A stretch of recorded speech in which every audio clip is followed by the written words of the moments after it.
Breaking news చూస్తున్న మహిళా దినోత్సవం రోజున సికింద్రాబాద్లోని పరేడ్ మైదానంలో సుమారు 1,00,000 మంది మహిళలతో సభను నిర్వహిస్తామని తెలంగాణ మంత్రి సీతక్క వెల్లడించారు. మహిళా దినోత్సవం రోజున పలు కొత్త పథకాలకు శ్రీకారం చుట్టబోతున్నట్లు తెలిపారు. ఈ సభలో ముఖ్యమంత్రి రేవంత్ రెడ్డి ఇందిరా మహిళా శక్తి పాలసీని విడుదల చేస్తారని వెల్లడించారు. మంత్రి నారాయణపేట జిల్లాలో పూర్తిగా మహిళలే పెట్రోల్ బంకులు నిర్వహిస్తున్నారని, మిగతా 31 జిల్లాల్లోనూ పూర్తిగా మహిళలే పెట్రోల్ బంకులు నిర్వహించేలా చమురు రంగ సంస్థలతో ఆ రోజున ప్రభుత్వం ఒప్పందం చేసుకుంటుందని ఆమె తెలిపారు.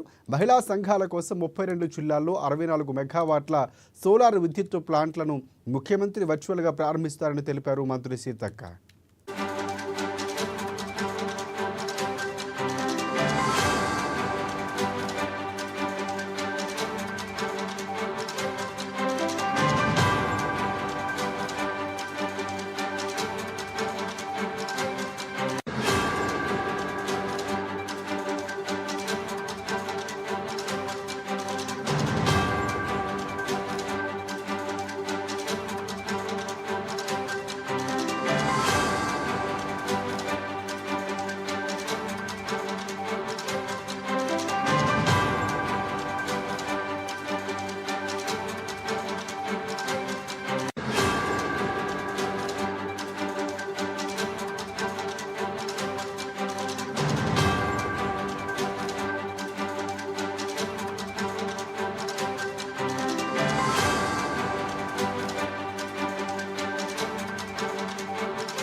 మహిళా దినోత్సవం రోజున సికింద్రాబాద్లోని పరేడ్ మైదానంలో సుమారు 1,00,000 మంది మహిళలతో సభను నిర్వహిస్తామని తెలంగాణ మంత్రి సీతక్క వెల్లడించారు. మహిళా దినోత్సవం రోజున పలు కొత్త పథకాలకు శ్రీకారం చుట్టబోతున్నట్లు తెలిపారు.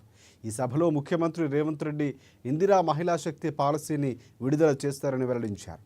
నారాయణపేట జిల్లాలో పూర్తిగా మహిళలే పెట్రోల్ బంకులు నిర్వహిస్తున్నారని, మిగతా 31 జిల్లాల్లోనూ పూర్తిగా మహిళలే పెట్రోల్ బంకులు నిర్వహించేలా చమురు రంగ సంస్థలతో ఆ రోజున ప్రభుత్వం ఒప్పందం చేసుకుంటుందని ఆమె తెలిపారు. మహిళా సంఘాల కోసం 32 జిల్లాల్లో 64 మెగావాట్ల సోలార్ విద్యుత్ ప్లాంట్లను ముఖ్యమంత్రి వర్చువల్గా ప్రారంభిస్తారని తెలిపారు మంత్రి సీతక్క.